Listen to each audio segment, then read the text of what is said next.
I decided to leave Walmart. There was a drunk guy going crazy over there, so I actually came over here to the Les Schwab here in Missoula, one of the two anyway. And so I'm going to camp here overnight. I already got the scooter unloaded so I can scoot around tomorrow.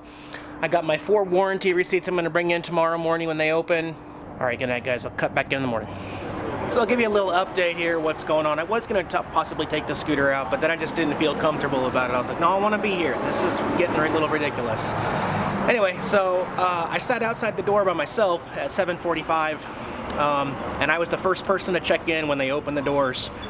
Ironically, even though Les Schwab operates on a first-come, first-served basis only, they brought 4 cars into the bay before my RV.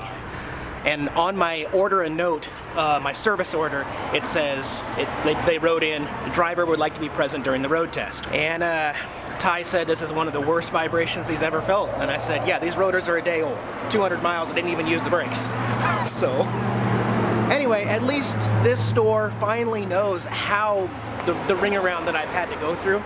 So, when we got back from the road test, they put a laser temperature thing on it and said that the driver's side was 278 degrees, passenger was 217 or something like that. So they do not have the rotors in stock. So to get me back on the road before they close tonight, he said that he is pretty sure that the driver's caliper was held up. The lines are fine to the caliper, they weren't pinched or anything. They're going to turn the rotors that I have. They're going to replace both calipers today under warranty, and then we are going to go on another drive either later this afternoon or tonight just to make sure everything's okay. So I'm just not comfortable today scooting around the scooter. I want to stay here, so I'll give you an update later what happens. So I think we're making some good progress here today. There's some new stuff going on I want to show you. This is the machine which turned the rotors. And then down here you can see all the metal shavings that came off it, so it was pretty bad. But yeah, this rotor could have failed, the other caliper could have failed. Here's the new caliper, which is actually a different model than the one installed back in Spokane. This is the newer model of caliper, so new calipers on both sides. And yeah, hopefully that'll fix the problem. I don't really know what to say, guys, right now. It's 2 p.m. They did all that work, took it out. Within 5 miles, it's back. Even worse, the vibration seems to be directed towards the front driver's side, where all the work was just done. Worse, they are baffled here at Les Schwab. They don't know what to do. Actually, they said the only 2 things left in this system are the actual hose lines near the caliper, which are a week out. They're up in Seattle. It's going to take a week to get those, and the master cylinder. Only 2 components not replaced right now, so... And they said the other tech came over, the experienced tech came over and said that it could possibly be your U-joint, actually. Well, actually no, because if you put brand new rotors on, it goes away for 200 miles. So how would my U-joint have anything to do with it? I don't know, man. I'm so frustrated. This is ridiculous. Has anyone in the world ever been through such an ordeal with brakes? So I have a little bit of update here from Missoula, Montana. It's 2 o'clock. Ty's gone on his lunch break, and now Jack's taken over. He started looking at the rear now.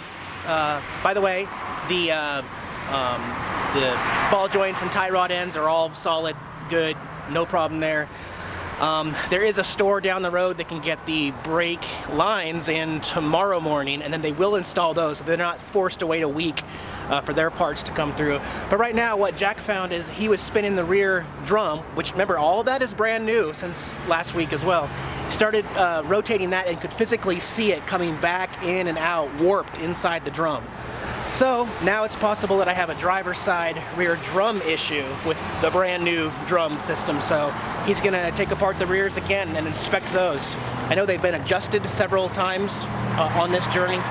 So, and then we're gonna go on a test drive before they close at 6. And I will get back with you on that later. All right, guys, I'm not gonna hold my breath or anything, but Ty and I just went for our drive around, took it on I-90. There is no pulsating at all. I know I've been here before. I know I've been at this exact same place. Get fixed up, leave Les Schwab, and 200 miles down the road, it comes right back. Okay, so I'm not celebrating, I'm not rejoicing yet, but they didn't give up here in Missoula. Jack and Ty took great care. They spent literally all day.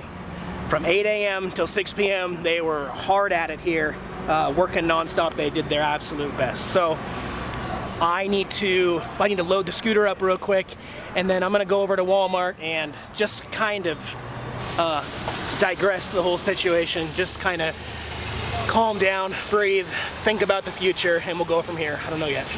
All right, guys, I got parked here at Walmart. The sun is getting ready to set. I'm kind of hungry, so I think I'm gonna go make some grub. Let's look in the freezer and see what we got. Oh yeah, what's this? Oh, the Giorno's pizza that's just begging to go in the oven. Yep. The sun has finally set here in Missoula. It has dropped to about 91 degrees here at 8:30 at night.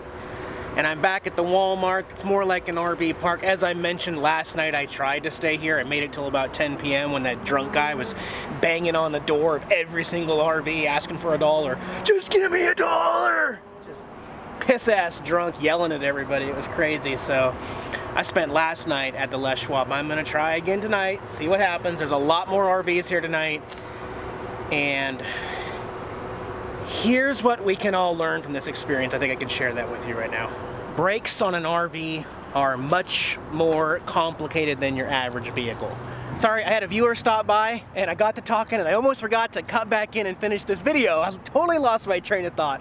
I meet people on the road all the time and I stop what I'm doing. I try to, at least. I'll get off the computer and hang out with them because I know their time is valuable too. But look, what I wanted to say is RV brakes are a little more complicated than your average car. I have been a little stressed and it's been hard on me the last few days dealing with the brake system. But that doesn't mean that I don't trust Les Schwab anymore. You know, I thank Ty and Jack for helping me at this one. Spokane, Missoula, and Olympia, you guys are awesome. It just depends. I mean, you can get different service everywhere, I guess, but yeah, I still feel like I trust Les Schwab. I still feel like it was worth it to me to get their warranty because, as you can see, they literally do not give up. They're not the type of company that's just gonna say, man, we did everything we can, go to somebody else. No. People like Rory in Olympia and Craig in Spokane, and like I said, Ty, they're not gonna give up. You know, and even if I came back to them tomorrow and the problem came back, you know, they wouldn't hang their head, they'd jump on it and they'd want to work on it. So I feel like I saved a lot of money by going with Les Schwab. I mean, you think about it, think of all the parts. If I'd had my buddy Andrew install the parts that I bought from an auto place, every time they went out, I'd have been out of pocket, not knowing what the problem was. So I feel like it was really smart of me to go with Les Schwab again. They've done all of my other cars and all of my other RVs. So I do want to officially apologize in case the last few videos when I talk about this issue I seemed negative. I was a little negative and I was a little stressed. I'm over it now. I'm happy. I wanted to share the experience because I wasn't really vlogging and doing what I wanted to do at those times. I was working on the brake system. But time will tell. Here's the thing, I don't want to get too far away. Well, I don't want to get away from a place where there isn't another Les Schwab. So, tomorrow morning, I'm going to go on a loop, a trip, which is going to bring me right back here in a day or two, and that'll put on like 300 miles. And if everything checks out and everything's great, cool, move on east. If something comes back again, like it's done in the past, I'll get the work done here in Missoula again, or consider going back west to Olympia or something. So, thank you for following me on this journey. It has been crazy so far to start, and I'm excited about the future, guys. Really, really excited. Thanks for sticking with me. More smiles and journey to come. See you later. Bye-bye. Hey guys, this is Jax, my kitty cat. I'm his servant, Eric. Thanks for watching our YouTube channel here on RVing. If you liked the video, give us a thumbs up below. Make sure you subscribe, check out all our other videos, and keep following us on the road. Thanks, guys.